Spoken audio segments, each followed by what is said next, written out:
Many of us can attest to the fact that Colt football has not been so effective as it used to be many years ago. And so today we are here at Ablekuma-Olebu, a suburb of Accra, to interact with a Colt team called Etihad Fc, who will be sharing us some of their challenges, some of the reasons why they think Colt football hasn't been effective the past decade or two for the country. Is it because of academies that are springing up? Is it because of financial difficulties? What are the challenges that they are going through? What are the things that are not working out right for Colt football? And so Bless TV are here, and we'll be interacting with the coaches, with the players, to find out a sort of things that happens with Colt football in Ghana. Stay tuned.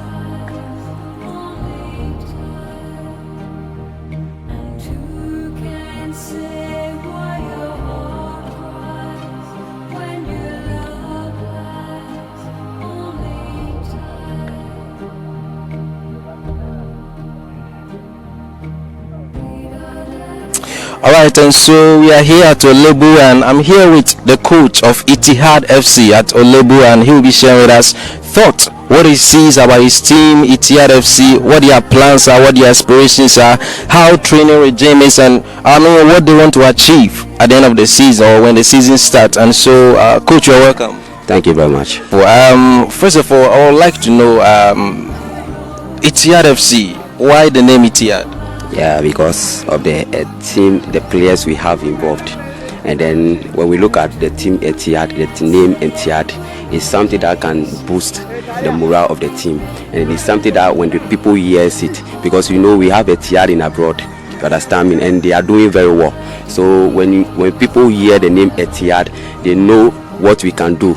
Probably they have it in abroad. So that is why we chose to take Etihad, so that we will use the Etihad to strengthen the team and then strengthen the players of the team. Thank you. And so how long has this team been in existence? We have been for almost 3 years. 3 years? Yeah. And you've been a head coach here for how many? Oh, at least let me say for 3 years precisely. The way I said, the way we belong here, that is how I've been here for that time. Great. So I can see players training very hard and warming up and all that. But is this an academy, Division 3 or Division 2? Like, what is it like? Probably this. I may say this is not an academy, but the vision is to prepare the players and then send them abroad. Okay, so it's something that we are doing, but probably we are thinking of how to associate ourselves in the league. You understand me? But we've not come to conclusion yet, but we are just planning how we will do it. But the main focus of this team is to prepare the players and then send them abroad. Oh, okay. In preparing the players and sending them abroad, I believe that there is a very financial commitment that is needed. I don't know how you're able to fund for these wonderful players. Yeah, it's true. Because when you want to send them abroad, it comes along with the financial aspect. You understand me? And when it comes to financial aspect, we are having challenges a lot, and that is our vision. So if we will have someone out there to come and support the team, because we have a talented players among us, they are very, very good, socially, spiritually, physically. They are very, very good. But we need someone to come and help push us, so that the vision that we have for the team will come to existence. That is what we are praying for. All right, and so I'm still with the coach of Etihad FC here at Olebu, and as you can see, the guys are training very hard. And I don't know, the past 3 years, have you been involved in any competition, any tournament, any matches that you've played? Yeah, we've played a series of matches. You understand me? We've involved in a competition, and that competition we were chosen to be the first place of the team.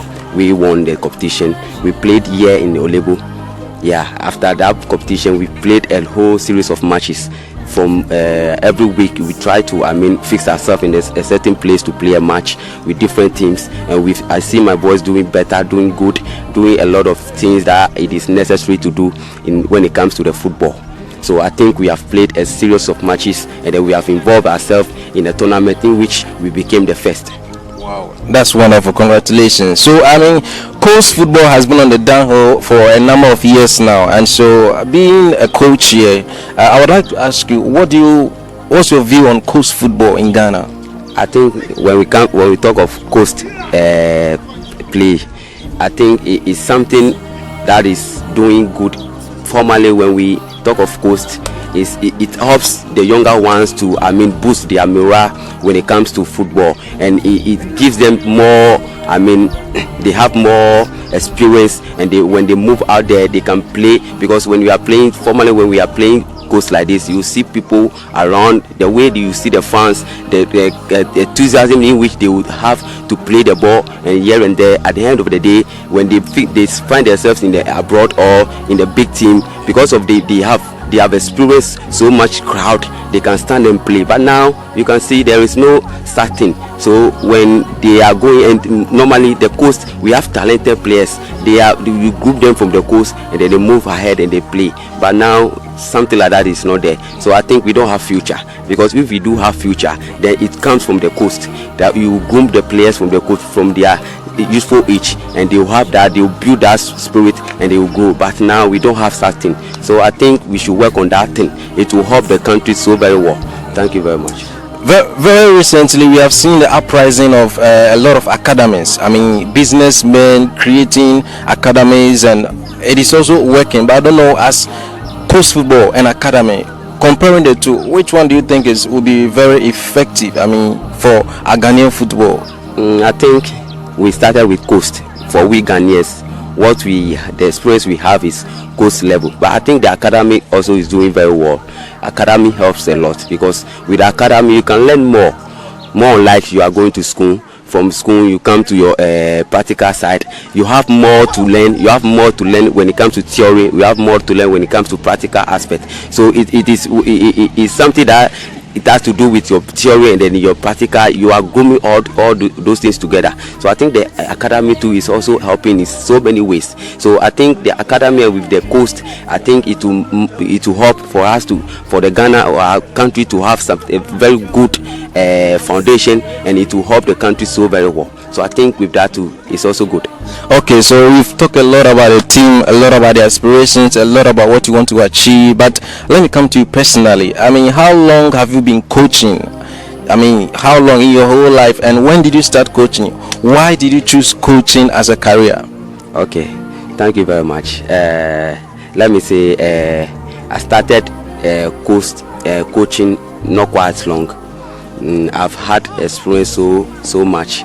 And I think when you are a footballer and you can find yourself in another way of coaching, you understand me? Because of what you have experienced, because of what you have been through when it comes to your football career. So with that, you can bring out something that will help the younger ones coming. So I think when I choose to be a coach, because I want to be in the sports level. I don't want to deviate myself, because that is where I am. So I want to groom myself in a way that whatever I have in me, whatever I've learned, whatever I've experienced, I will make sure I will impart it to the younger one that is coming. And I think when I do that, it will help me. That is why you can see me, doing all those things. And one thing, it is not quite long that I entered into coaching. Thank you very much. Okay, so let's come to the technical side of this team. Can you name your technical team members? Of course. Yeah, one is Brasame, and then we have Jibril. Yeah, as he is the one who, let me say, he's the chairman. Yeah, and then we have Austin. Yeah. All right. So the aim of the team is, as you said, is to groom players and also send them abroad to actually, train out and become better footballers. So after an insightful conversation with the coach of the side, Etihad FC, we decided to get in touch with some of the players to also share their views of what they think about Colt football and how to improve upon the Colt football in the country to ensure we produce good players for our national teams. First of all, we got in touch with the captain of Etihad FC.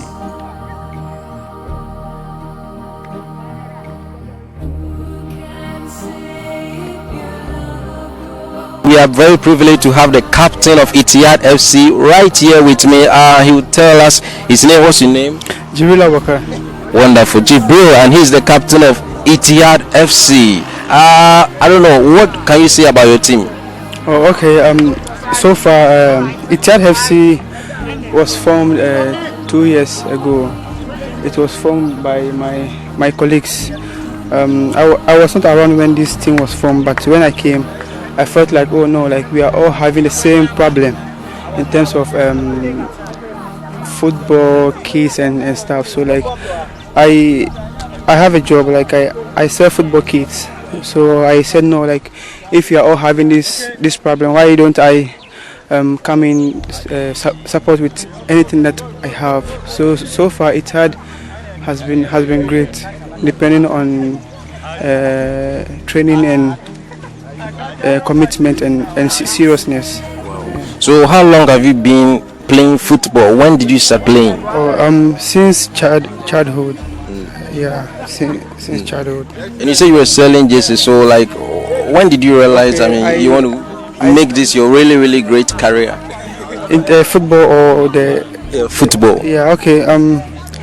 When growing up, like I saw my brothers playing football. Yeah, so that's where I got motivated to start playing football. And like when playing it, like there's some passion in it. That's why I continue playing it. You know, in every adventure, in every career, there is a particular aim people want to achieve. So I don't know, what actually do you want to achieve at the end of the day? Where do you want to go? See yourself in football? Oh, okay. Football. Every footballer in Africa want to be there. Like the person want to be in Europe. That's where I also want to be. Yeah, I want to be a professional footballer, not just playing in Ghana, but be a professional footballer. And after football, after the end of my career, I want to be a football manager. Like I want to help my fellow blacks who are having problems in terms of football. Wonderful. And so I was asking earlier when I was asking the coach what he thinks about coast football. You being a footballer and also being involved in these, plays with your teammates and all that. What do you also think about coast football in Ghana, football management in Ghana in terms of coast? Okay. What I would say from the experience that I've had, what I would say is very poor.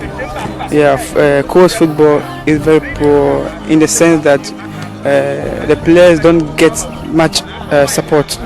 Yeah, in terms of boots and football kits, like it's very poor. Yeah, depending on if you depending on Europe, how we see things on TV is different from here. Yeah. So like being a footballer, talking about coast football, there will be GFA elections very recently. Very soon there will be GFA elections and new president will be coming on board with new vision, new, ambitions and all that. What would you like the new leadership of the FA to do to help you guys here? Okay, what for now I don't have any particular person that I know who maybe I might be thinking that, oh, this person can do this, can do that. But if maybe somebody is elected, what I would like the person to do is to focus more on the code, because that's where the talent come from. Yeah, that's where mostly under 12, under 14, that's where the talent come from. If they have been able to be groomed from there, I'm sure at least maybe Black Star or like at the senior side, they will do well. Because like, if you look at our senior side, there's no teamwork because of like they've not been groomed for a long time. Yeah, that's what I would like anyone who will be elected to do. Like, you should focus more on the course. And so, being a footballer, I'm sure you have a role model. You have a particular footballer that you really admire. Who's that footballer? Oh, okay. Chukwueze of Nigeria and Villarreal. What is so special about him? What do you admire most about him? Okay, his moves, and like he being a left-footed player, I have been learning how to play left. Though I'm a right-footed player, but I've been learning how to play left. And looking at how he plays, that's how I want my left foot to be. Yeah. What is your last message to people that may be watching, who may be having dreams, who have maybe passion and aspiration to be professional footballer? What is your message to that person? Oh, okay. My message to every footballer who wants to be a professional player, that he should go away with women. If only the person want to be a footballer, he should go away with women, and he should train very hard.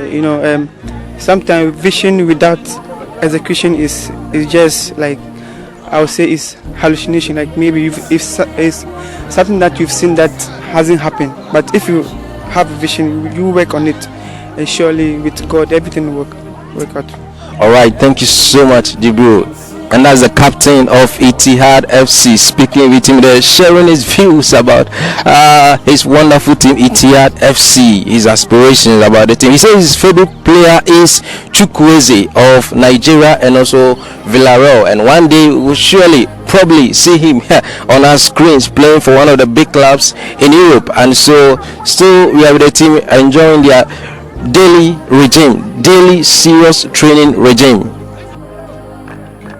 As they say, all work and no play makes Jack a dull boy, and so the players are just relaxing their muscles with this dance. And soon enough, we'll be getting in touch with another player of Etihad FC who will be sharing his views on Colt football as well as Etihad FC.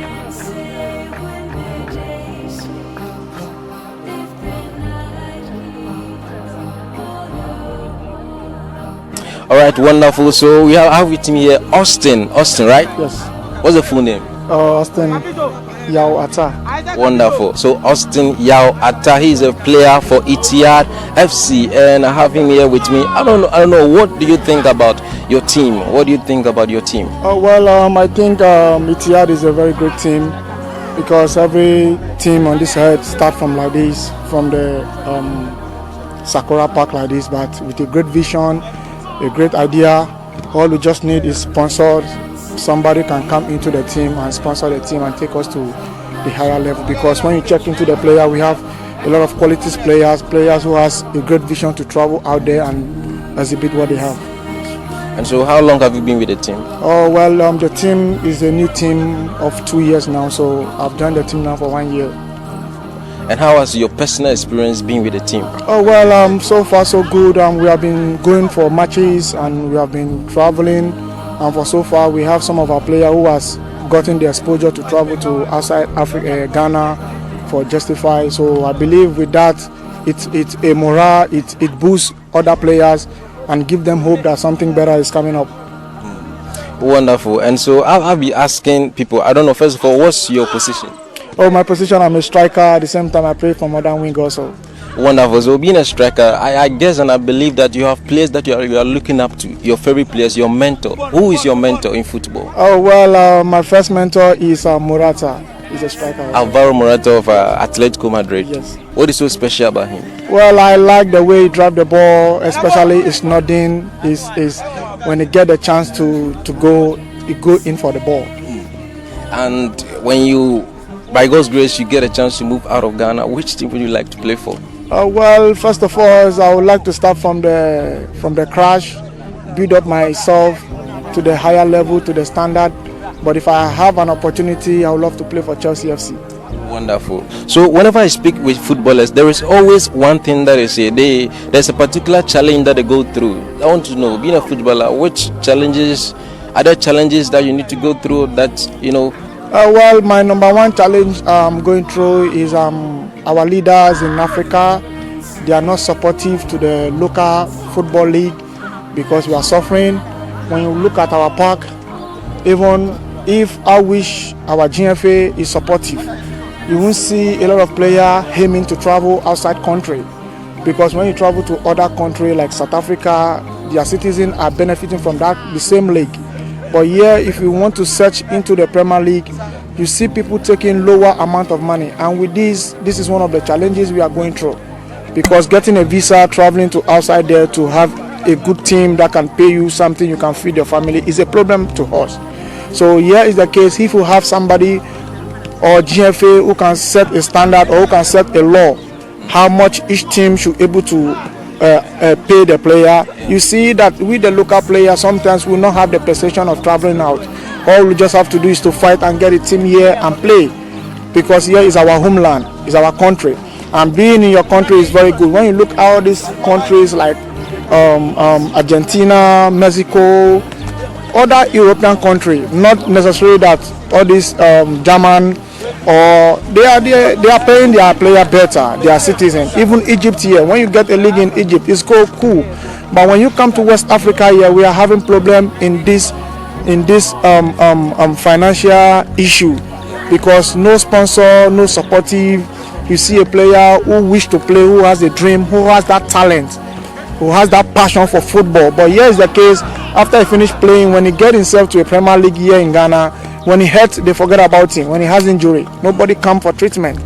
You see, and this thing continue. These things are some of the things that brings our vision down as a player. Wonderful, but that's wonderful point that you've raised. But someone will argue that for someone to come and sponsor you, invest financially to you, to your company, or to whatever you do, you must first of all do something to attract the person. So someone will argue probably our game is not attracting sponsorship enough. Or what do you think about that? What do you make of that? Oh yeah, you are right. Sometimes we do write proposal to some company, we write proposal to some big men who we think they have the money, something like some pure water company, some water company, in which they can come for the team and sponsor the team, where we put them a name in the team jersey. But here's the case: sometimes some of them, when you go there, they don't value football. Sometimes some of them, they don't have that perception of helping. You see, we travel to some different region, different area here in Accra, outside of Accra, to play ball. Those are some of the things we expose ourselves with. And indeed, there is a lot that corporate Ghana can do to help develop grassroots football. And so financing them, ensuring that everything that they need is at their disposal, is very crucial in developing and supporting Colt football teams in the country. And so we got in touch once again with the coach of Etihad FC to share with us and to appeal to the general public and corporate Ghana to come to their aid and support their dream and vision of grooming talented players for our various national teams and also for the international market and various European teams. And so here is the coach of Etihad FC. What I would tell them is that we have a very talented players around here in Olebu, and we will wish, or we will be happy to see sponsors from all various countries or from this our country to come and sponsor this team, because I know when they come and they sponsor this team, they will not fall, but rather they will gain something out of it because of the talent of the players we have here. So I urge each and everyone who is willing to involve himself in a team to support the team, they should come right here in Ablekuma-Olebu to come and see the team, which is Etihad.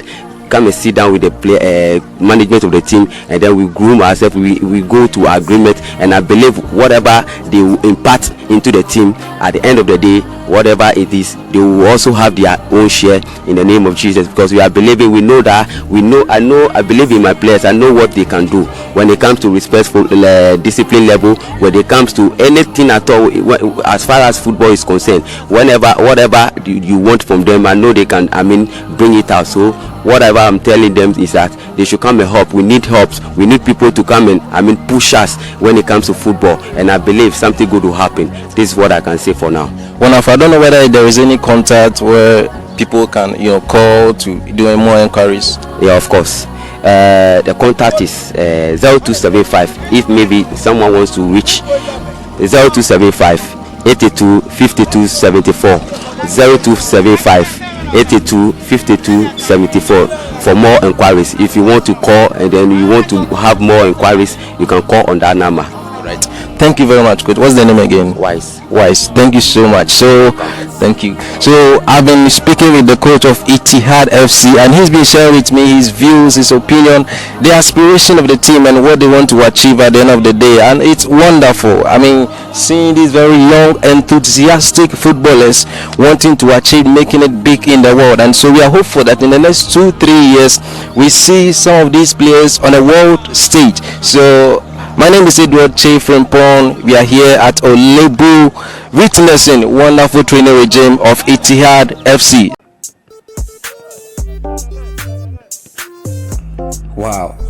And so all too soon we've come to the end of this journey with Etihad FC. It's been a wonderful experience talking to these young lads who have big hopes, big dream of making it very big in the wonderful world of football. And so it's really been wonderful, and we just hope that the authorities come to the aid of these young, talented and enthusiastic ones who really have the talent but lack the support to actually make it big out there. And so we hope that the corporate Ghana come to the aid of these young ones to ensure that Ghana in the next 2-3 years we are able to see these talents in our national teams and also beyond the shores of Ghana and even Africa.